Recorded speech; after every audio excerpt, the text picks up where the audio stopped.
Je voyage à travers le sensible pour m'imprégner de toutes ses textures, ses couleurs et son intensité, et ouvrir les corps et les cœurs en y déposant des mots d'amour et de beauté qui disent au monde la valeur des choses et leur rendent justice. Bienvenue dans le podcast des auteurs de sens, des éveilleurs de conscience et des engraineurs de demain. Autant de voix rassemblées en un mouvement militant en faveur du vivant, une matière vibrante qui de ses ondes grandissantes va souffler sur le monde un vent d'amour et de liberté et participer en toute humilité à la régénérescence du fascia planétaire, du tissu cellulaire de l'univers, comme des milliers d'étoiles.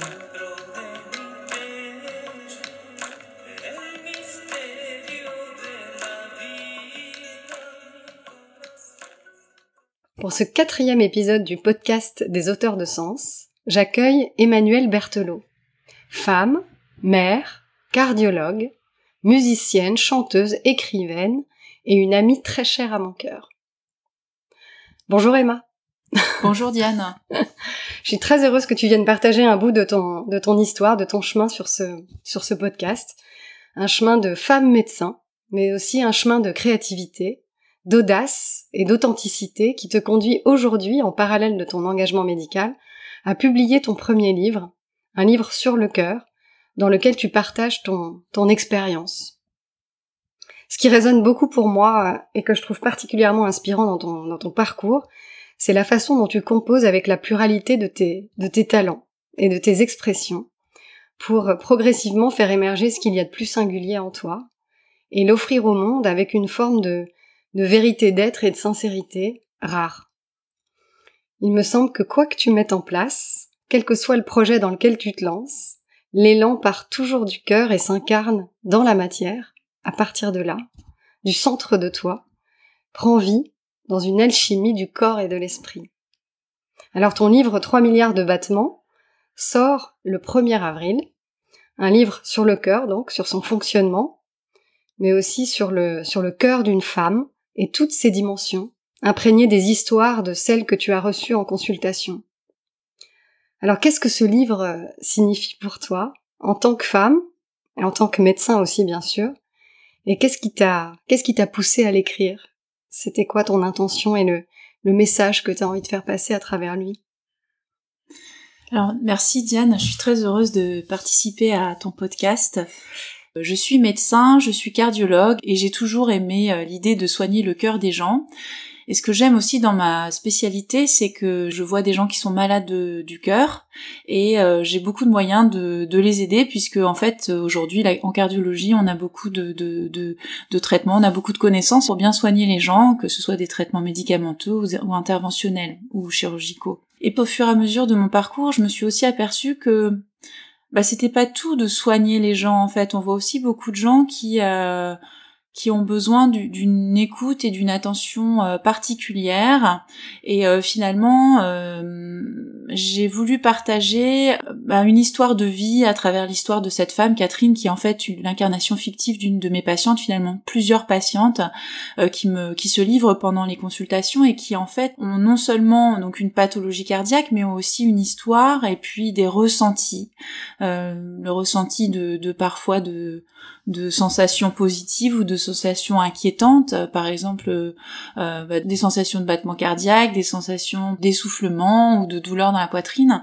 Et donc du coup j'ai voulu partager mon expérience de médecin en retraçant le fonctionnement du cœur, les maladies du cœur, mais aussi tout ce qui est ressenti cardiaque et aussi j'ai mis une petite dimension un peu historique et littéraire en fait en intégrant des expressions de la langue française qui touchent au cœur comme j'ai le cœur brisé ou j'ai un cœur de pierre, et de savoir pourquoi on disait tout ça, parce que finalement le cœur est l'organe qui nous permet finalement de ressentir des émotions. Donc en fait c'est vrai que quand on a peur ou qu'on est joyeux, on ressent son cœur. C'est d'ailleurs en fait les premières écritures, dans les premières idées, on pensait que les émotions naissaient du cœur, mais en fait on s'aperçut pas du tout, ça naît du cerveau. Mais donc voilà, j'ai eu finalement cette approche pour parler de cet organe cœur et puis aussi pour toucher le plus grand nombre, pour pouvoir avoir un œil à la fois scientifique ou d'experte cardiologue, mais aussi de me rapprocher le plus possible de ce que pouvaient ressentir les gens, ou alors avoir comme idée du cœur, parce qu'il y a des idées qu'on a en lisant ou en se renseignant sur le cœur, comme un organe plutôt un peu romantique ou historique.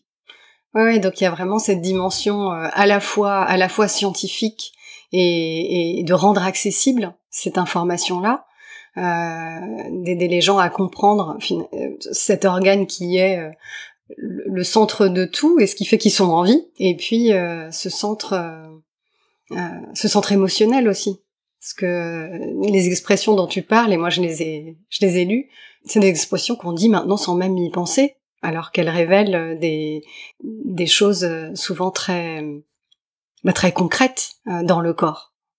À travers ça, en fait, je voulais aussi toucher les gens pour les amener à prendre soin de leur santé, à prendre en fait conscience que quand on devient malade, on devient pas malade souvent du jour au lendemain. En fait, il y a tout un terrain qui favorise les maladies, et en fait, je me positionne un peu dans la prévention cardiovasculaire. En fait, avec des choses ou des changements de vie qui sont parfois pas si compliqués, qui peuvent toucher le fait de faire de l'exercice ou de rentrer, donc de faire du mouvement, de bouger, le fait de mieux manger en prenant moins de plats préparés et en cuisinant plus souvent, le fait de faire attention à sa respiration pour contrôler en fait ses battements cardiaques. En fait, on peut réellement influencer positivement sur la prévention des maladies cardiovasculaires. Ouais, puis là ça me fait penser aussi à une histoire de responsabilité. Parce que finalement, en plus d'une désinformation, c'est-à-dire qu'on s'est vraiment, j'ai l'impression, coupé de nos corps, de notre corps, et de notre capacité à le ressentir, on s'est aussi déresponsabilisé en se disant, de toute façon, il y aura toujours un médecin, il y aura toujours un médicament, et donc, on s'est hyper intellectualisé, et on a confié cette responsabilité-là à l'extérieur. Et donc, c'est une manière, je trouve, en réinjectant de l'information accessible, de dire aux gens, vous, c'est votre corps, c'est votre véhicule, vous n'en avez qu'un, et si vous n'en prenez pas soin, oui, on pourra peut-être faire quelque chose pour vous, mais vous vivrez moins bien, et puis à terme, ça peut aussi provoquer des maladies super graves, quoi. Et ce que je trouve aussi intéressant dans ton livre et dans ton approche, c'est cette double histoire finalement, d'être dans l'explication du fonctionnement avec ton raisonnement scientifique et ton expérience, et de mêler aussi la vie un peu romancée finalement, comme tu le dis, ce mix de toutes ces femmes qui sont venues te voir pour te parler de leur cœur, mais qui sont aussi venues te voir pour te parler d'elles. Ça, j'ai trouvé que c'était particulièrement touchant et pertinent quand on le lit. Alors, on sent chez toi une grande confiance, un ancrage très fort. Et la question qui me vient, c'est d'où elle te vient, cette confiance ? Comment est-ce qu'elle est née ? Comment est-ce qu'elle se manifeste en toi ? Alors la confiance, c'est un élément fondamental. C'est un élément qui manque à la société, en fait. Je pense que la société a beaucoup d'ego, les gens ont beaucoup d'ego et ont parfois peu de confiance. Je pense que c'est vraiment fondamental d'avoir confiance en soi et d'avoir confiance, même si c'est parfois un peu utopique ou optimiste, d'avoir confiance dans les autres et dans le monde. Alors moi, la confiance, j'ai mis du temps à la trouver, mais je dirais que j'ai eu la chance, comme tu parlais de lignée et de famille, j'ai eu la chance d'avoir beaucoup d'amour dans ma famille, en fait. Et je pense que la confiance se nourrit d'amour. Donc c'était déjà une première pierre pour construire toute cette fondation et cette construction. Et en fait, j'ai mis un peu de temps à la trouver parce que je savais qu'elle était quelque part en moi, mais j'ai beaucoup été tiraillée quand j'étais plus jeune par le besoin de plaire. La peur de décevoir, la peur de faire mal, la peur de ne pas être dans le moule préformaté qu'on avait construit pour moi, dans lequel j'arrivais pas à me mettre. Forcément, quand on est enfant ou jeune adulte, on a eu des projections par ses parents. Je sentais que j'étais pas dans la projection, que j'étais quelque chose d'un peu différent. Et puis j'ai rencontré le père de mes enfants très jeune, et puis j'ai eu mes enfants très jeunes. Et il y a 8 ans, j'ai traversé une période très dure de ma vie parce que j'ai été amenée à divorcer de l'homme avec qui j'avais donc cheminé pendant 15 ans et avec qui j'avais eu ces 2 enfants. Et en fait, cette période m'a à la fois brisée, enfin vraiment très profondément affectée, ouais. atteinte, et à la fois, elle m'a permis de me construire sous la forme que je suis aujourd'hui. Alors, donc, en fait, à cette époque-là, j'ai eu l'impression d'être une poupée de chiffon à laquelle on essayait d'arracher des parties, et puis, et petit à petit, grâce aux personnes qui m'ont encouragée, et puis aux ressources que j'avais en moi, hein, je pense que c'est finalement les ressources que j'avais en moi qui étaient surtout, qui étaient surtout là, avec courage. Seule, finalement, je me suis reconstruite, et puis j'ai identifié, en fait, j'ai repris les fondamentaux qui étaient autour de moi et qui ont fait que j'ai eu le courage de devenir ce que je voulais être. Voilà, ce que je veux être, parce que en fait, on est un chemin, et on voit vers où ça nous mène, hein, c'est un chemin de vie. Il faut surtout faire ce qu'on a envie de faire au moment où on a envie de le faire. Enfin, moi, c'est ma théorie. Et donc, du coup, j'ai repris toutes les choses importantes. Et c'est de là qu'est née ma confiance. Je dirais de l'amour et du courage et de faire et d'avoir des retours positifs sur ce que je faisais. Et petit à petit, la confiance se nourrit. Et en fait, elle continue à nous faire cheminer. Ah oui, donc il y a eu une forme de résilience assez forte qui est née de cette brisure dont tu parles, mais qui t'a permis aussi de te reconnecter à tes racines et que tu as pu recontacter pour créer une bifurcation, pour reprendre la route qui était la tienne. Et ça oui, ça demande beaucoup de confiance, de courage aussi. Et alors évidemment, ce qui me vient ensuite, c'est parce que je sais que tu es musicienne. Quand et comment est-ce que la musique est arrivée dans ta vie, et est-ce qu'elle a contribué justement à cette résilience-là? Est-ce qu'elle fait partie de tes ressources, de ton club de soutien finalement? Ouais, tout à fait. En fait, je crois que c'est un peu ça, c'est un peu un club de soutien comme tu dis. Je crois que la musique, elle a toujours fait partie de moi. Je sais pas d'où ça vient parce que je viens d'une famille très cartésienne et scientifique. Et j'ai toujours eu ce côté un peu artistique, hein, que je ressens très fort. Et donc la musique, elle a toujours fait partie de ma vie. En fait, j'ai appris à lire en même temps que j'apprenais la musique, et j'ai toujours passé énormément de temps à faire ou à écouter de la musique. Je sais pas si ça parle à certains, mais moi j'ai toujours eu une mémoire incroyable pour me rappeler des airs, des morceaux, des noms des chanteurs ou des histoires des musiciens. Enfin, j'avais développé en fait naturellement une capacité à retenir tout ce type d'informations qui était assez singulière, hein. J'ai toujours eu ça, j'en ai beaucoup fait en étant jeune. Ce qui est un peu nouveau, c'est que depuis 4-5 ans, je chante. Et le chant a été pour moi une façon de gagner en confiance aussi, hein, ça a alimenté justement cette confiance. En fait, le chant, c'est une façon de respirer, c'est une façon de s'exprimer, et en fait, c'est une façon aussi de s'affirmer, parce qu'en fait, quand on a de l'assurance dans la voix, ça permet aussi d'être accueilli, de faire entendre sa voix, d'être finalement aussi, c'est une sorte de façon de se faire respecter aussi. Enfin, et donc ça a été un chemin en soi finalement de ce chant qui me permet justement d'être beaucoup plus assurée aussi dans tous les domaines de ma vie. Ouais, plus assertive aussi. Il y a comme quelque chose qui se pose avec le chant.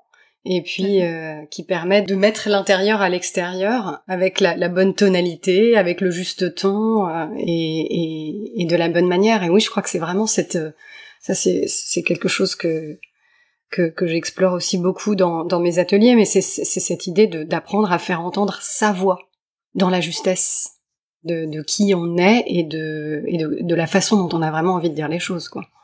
Souvent je me fais cette réflexion et je me dis on oublie de respirer.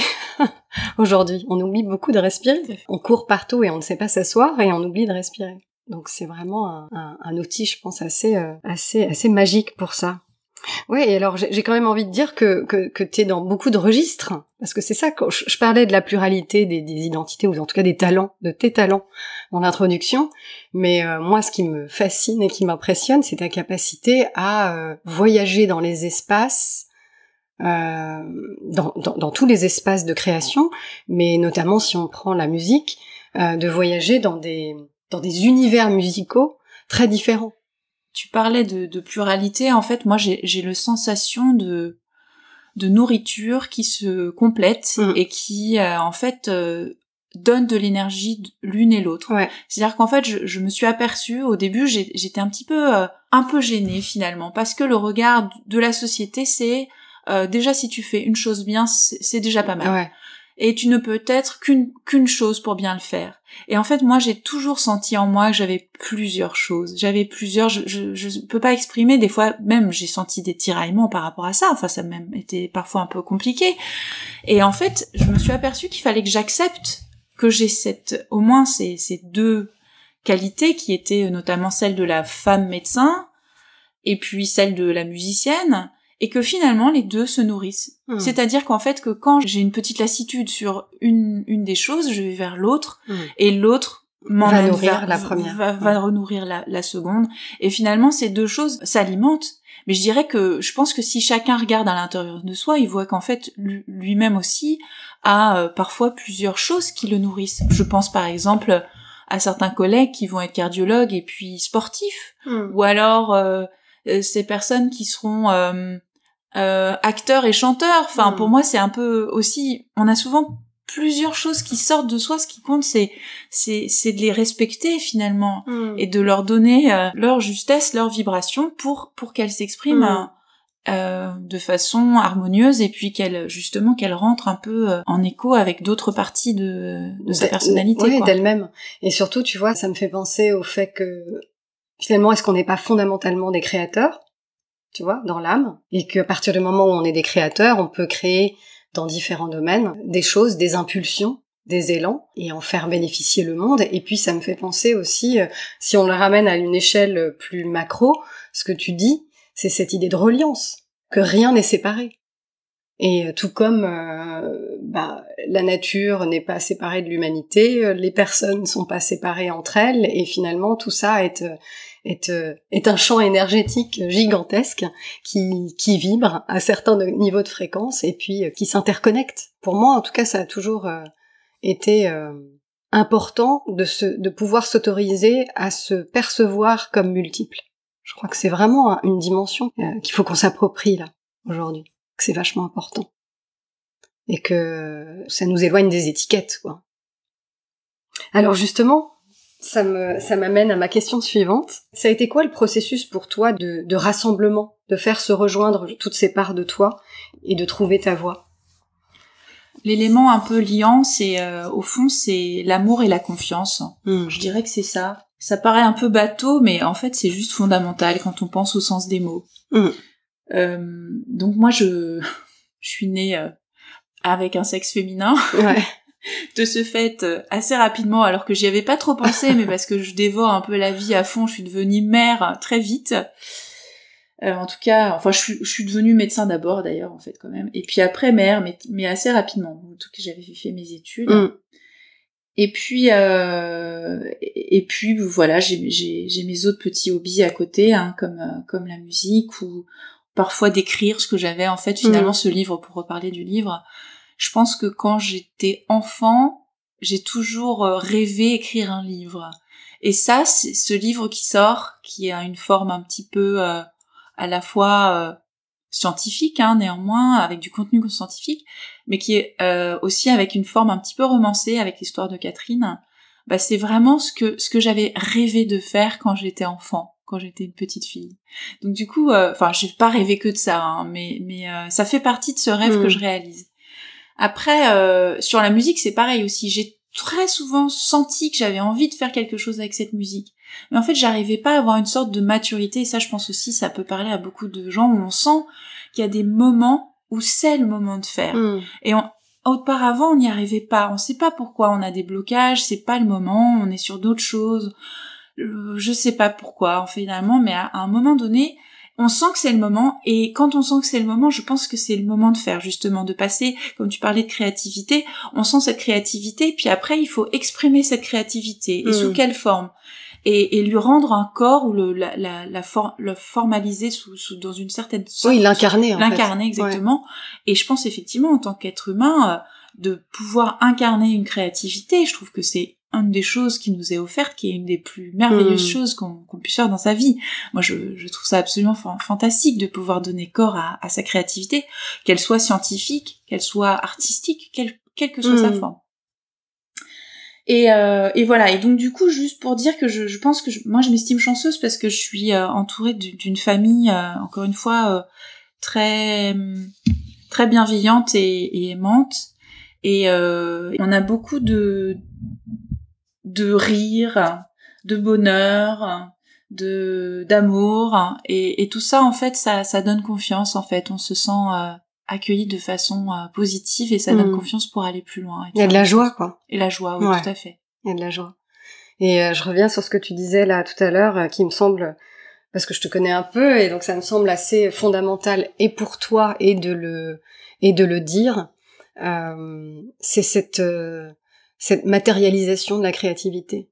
C'est-à-dire qu'à un moment donné, il y a un élan, il y a une impulsion, il y a une envie, il y a quelque chose qui naît en soi, mais si ça ne se matérialise pas, si ça ne s'incarne pas dans la matière, d'une certaine manière, ça n'existe pas. Et je sais que pour toi, il me semble que ça fait partie des choses importantes dans ta vie, de lier l'esprit, c'est comme l'esprit et le corps finalement, que le faire et l'action ont une place assez importante pour toi. Oui, tout à fait. Ouais, et la question qui me vient ensuite, tu vois, c'est celle des valeurs, et alors des valeurs, et surtout des besoins qui sont absolument non négociables pour toi.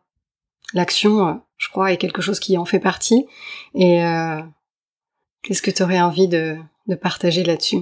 C'est quoi tes valeurs non négociables? Alors, effectivement, dans les valeurs, je mettrais au premier plan avant de parler d'action. Je pense que j'ai des sortes de fondamentaux. Il y a la liberté. Je pense que ça, c'est vraiment une valeur très importante pour moi, peut-être la plus importante, parce que en fait, on vit dans un monde aujourd'hui où, quand même, néanmoins, dans notre société, on a un peu de liberté. Enfin, j'entends des choses, on dit on n'a pas trop de liberté. Bah, quand même si, on a quand même une liberté de faire, de s'exprimer, de dire les choses. Et après, effectivement, il y a des choses qui nous retiennent. Voilà, on n'a pas une liberté totale, bien sûr, mais parce qu'on est dans une société de droits et de devoirs, mais néanmoins, il y a une certaine liberté. Donc, du coup, je pense qu'il faut continuer à défendre cette liberté quand on voit dans d'autres pays, ou que finalement, que même par rapport à ce qui se passe en ce moment, des gens sont en train de perdre leur liberté, et je trouve ça très grave. Et en fait, quand je vois des menaces comme celle-ci, en fait, je pense qu'il faut préserver cette liberté que nous avons aujourd'hui. La deuxième valeur, c'est la justice. Alors, parfois, la justice, c'est pareil, c'est une valeur un peu utopique, mais je pense que c'est une valeur fondamentale qui nécessite de se battre, parce que elle permet d'avoir une certaine égalité entre les gens, ou de pouvoir être respecté, et pouvoir revendiquer une égalité et une justice par rapport à d'autres êtres humains. Une justice sociale aussi. Justice sociale, oui, tout à fait, pour maintenir, pour que il y ait pas trop d'écart dans la société. Je pense que ça, c'est aussi un fondamental. D'ailleurs, moi, je travaille à l'hôpital public, c'est aussi pour ça que c'est important pour moi. De l'accès aux soins aussi, une justice de traitement. Permettre d'avoir pas trop d'écart entre les gens, et de maintenir l'accès à des services, l'accès aux soins. Une autre valeur, c'est la sincérité. Je pense que tu me connais, Diane. Ça, je pense que ça sort de moi. Voilà, je pense que j'ai une sorte d'authenticité profonde. Justement, en fait, elle ne se ment pas, elle n'est pas parfaite, et ça fait partie aussi des messages que je pourrais porter. Elle est singulière, elle fait que je n'ai envie de ressembler à personne. Je cherche à ressembler à personne, je cherche juste à apporter ma contribution, ma petite voix. à ce monde et de faire des choses. Voilà, et j'en viens donc justement à faire donc l'action de création, et j'accompagne en fait ces actions de création en m'entourant de personnes bienveillantes et en communiquant avec ces réalisations. Je pense que c'est vraiment important. Et puis après, j'ai une valeur aussi qui est très importante pour moi, c'est la science, par opposition à la croyance. Je pense qu'aujourd'hui, on a vécu ces 50 dernières années l'explosion de la science. Tout le monde pensait, ça y est, maintenant, le raisonnement scientifique, c'est devenu la façon de penser, et ça envahit le monde, et le monde va être convaincu par cette façon de penser. Et en fait, moi, j'attire l'attention sur le fait que je pense pas que ce soit si gagné que ça. En fait, il y a beaucoup de gens qui ont des croyances, il y a beaucoup, notamment à cause des réseaux sociaux, à cause des fake news, à cause de beaucoup de choses. En fait, on est en train d'assister au raisonnement scientifique qui se rétrécit, enfin qui finalement est cantonné à certaines personnes qui vont avoir ce type de raisonnement, le raisonnement scientifique, et d'autres qui ont le droit de penser différemment. Alors moi, je pense qu'effectivement, on a le droit d'avoir des croyances, mais je pense que c'est très important pour moi, la science, c'est quelque chose de fondamental, d'inculquer la science aux enfants, de leur apprendre à penser de façon scientifique, d'avoir un raisonnement construit. C'est absolument indispensable au bon fonctionnement de nos sociétés.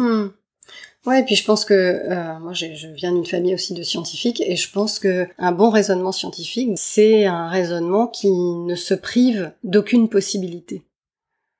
Enfin, pour moi, c'est ça, tu vois. C'est aussi cette ouverture-là et cette capacité de dire, tant que je ne l'ai pas prouvé, tant que je ne l'ai pas exploré, c'est possible. Voilà, pourquoi pas?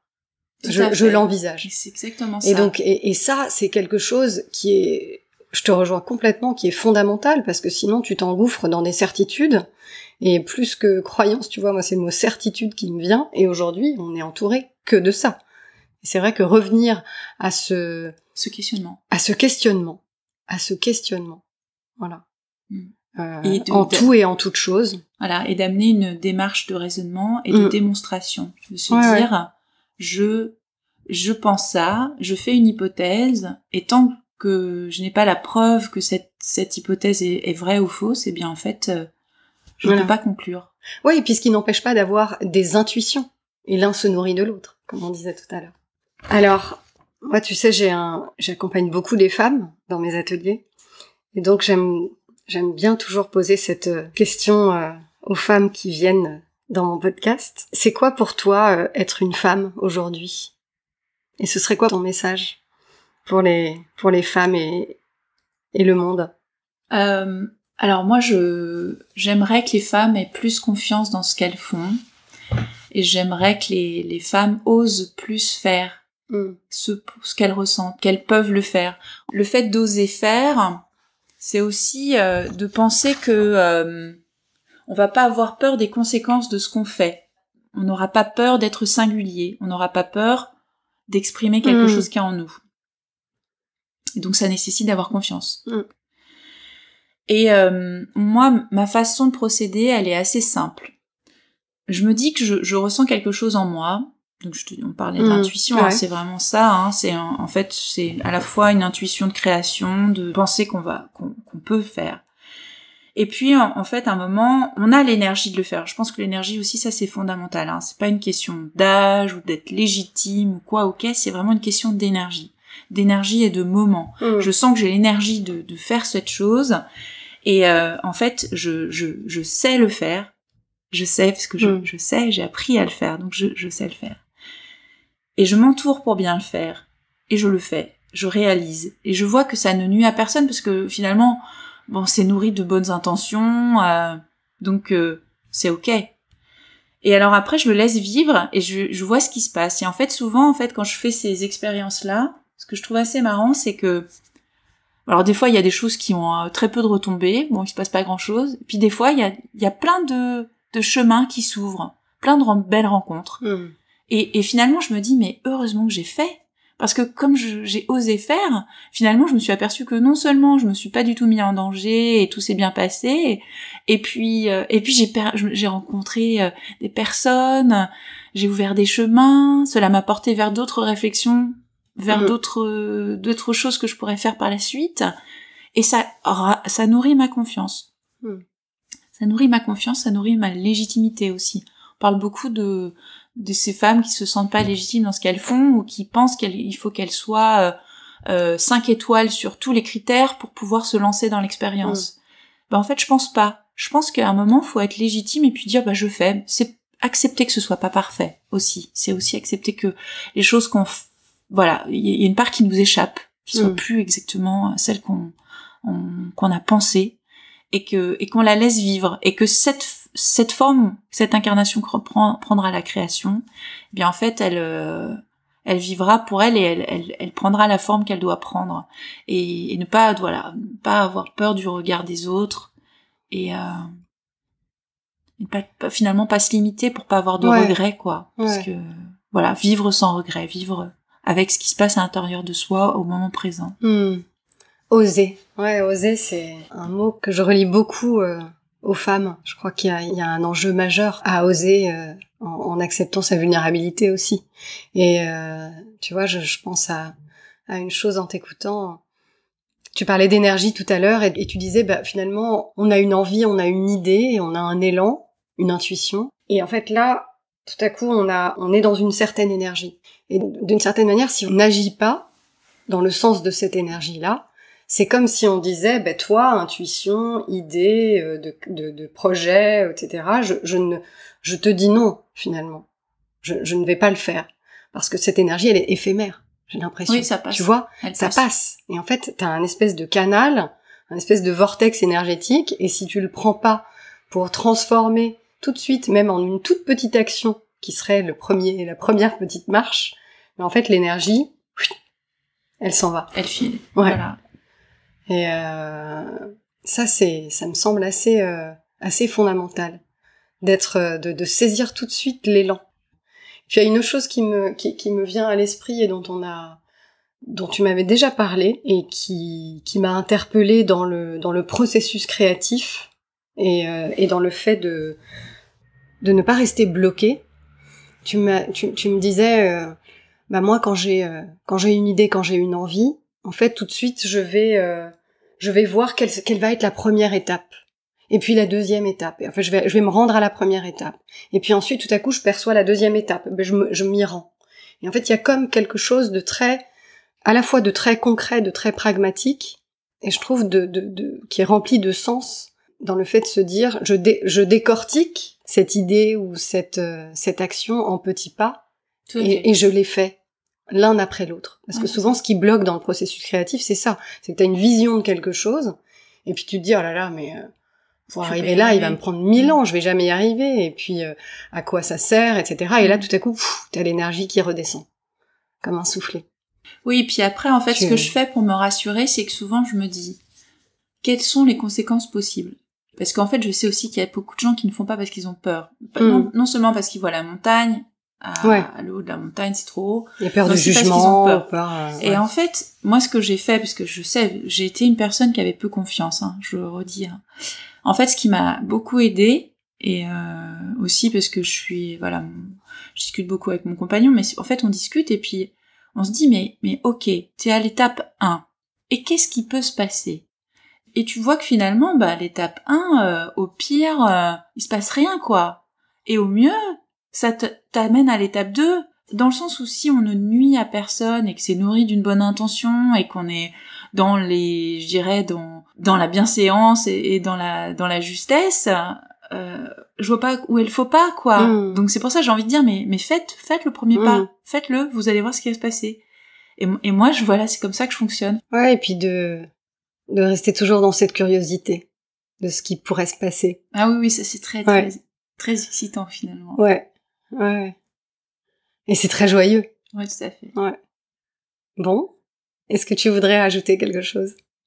Non, mais je suis très heureuse encore une fois d'apporter mon témoignage à ton podcast parce que puis après, je sais pas, peut-être qu'il y aura une résonance de mon témoignage auprès d'autres femmes, ce qui pourrait être encore une autre histoire. Ouais, bien sûr. D'autres rencontres possibles. Voilà. Moi, je crois beaucoup aux résonances. Je crois que c'est énormément en partageant ces expériences de vie, et il y a autant d'expériences de vie et d'histoire que de personnes sur Terre, et qu'on a tous encore une fois, à se nourrir, tu vois, des des expériences et des histoires des autres. Donc merci beaucoup d'avoir ouvert ton cœur à mon podcast. Donc je rappelle que ton livre va sortir 3 milliards de battements, va sortir le 1er avril. Est-ce que tu as déjà une date de signature ou quoi? Est-ce que tu as quelque chose à partager? Le livre va sortir, en fait il est donc disponible en librairie, dans la plupart des librairies en France, ou en tout cas sur commande. Ouais. Et puis sinon il peut être commandé sur toutes les plateformes de distribution numérique de livres. D'accord. Donc aux éditions du Rocher. Tout à fait, les éditions du Rocher, 3 milliards de battements. 3 milliards de battements. Les secrets de votre cœur. Quel beau titre, vibrant et vivant. Bon, merci Emma. Merci Diane.